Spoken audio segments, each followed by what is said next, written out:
other speakers here. Final. Could I jump into this discussion? Please. If I may. This is from, I just want to read something from a New York Times Magazine article from May 20th, 2007 called The Road to Curitiba. If someone here speaks Brazilian, they can explain why this Brazilian city, why the T is pronounced ch, but it's Curitiba.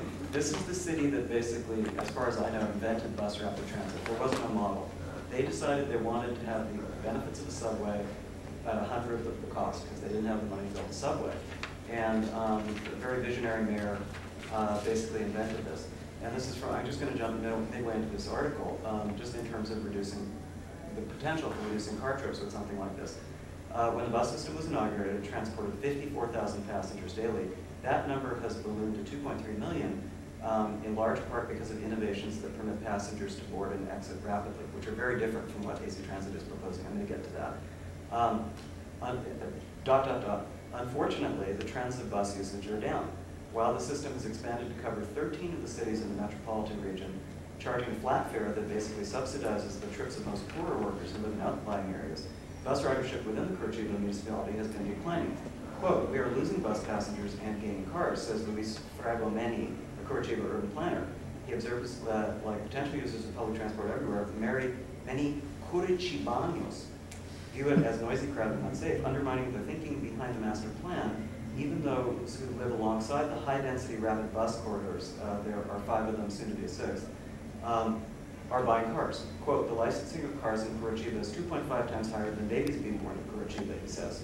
Trouble, because cars are status symbols, attempts to discourage people from buying them are probably futile. He says, or we said, he says, "Have your own car, but keep it in the garage and use it only on weekends."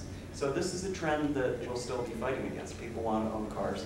As gas prices go up, maybe they'll want to own them less. We can certainly hope they want to use them less. But we'll always be fighting upstream against these edges of personal mobility. And this is the pioneering and best BRT system. Good. By split second, Jim, followed by Doug. Oh, right. So, I mean, it's a problem. I mean, Curitiba is one of the wealthiest cities in Brazil, so I'm not surprised that their car use is growing. BRT is a strategy. All kinds of different cities do different approaches. So Curitiba has those funny cans that are, you pay to get into the can, and then the doors of the can open and you go directly on the bus. We have an open system where you're just on an open platform. And, but they're applying it worldwide under many different circumstances. So there's some examples from around the world. Here, there's probably over 100 cities that are pursuing BRT projects, some with very wide streets. Curitiba has very wide streets. Some with, like Rouen in France, which has very narrow streets. Jerusalem has one, very narrow cobblestone streets, but they've put in BRT.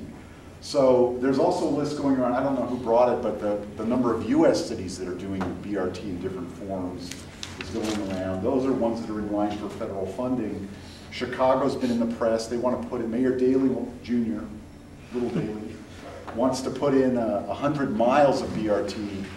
New York City has 5 routes, 1 for each borough, that are planned. So it's viewed as a very flexible way. So the Curitiba model is not appropriate for here, but I think, you know, and this is a discussion to have with the cities. We've tried, but I don't know if we succeeded. We're trying to make the BRT be fit in with the neighborhoods in which it functions. That's why it's got open. We're kind of keeping the architecture of it and all that, the pavement treatments, the landscape treatments, open for discussion because it's got to fit in whatever environment it goes in. We don't have a big boulevard to put in a Curitiba style, but we do have lots of room to do things that I think could be quite lovely for the neighborhood and be quite functional from a transit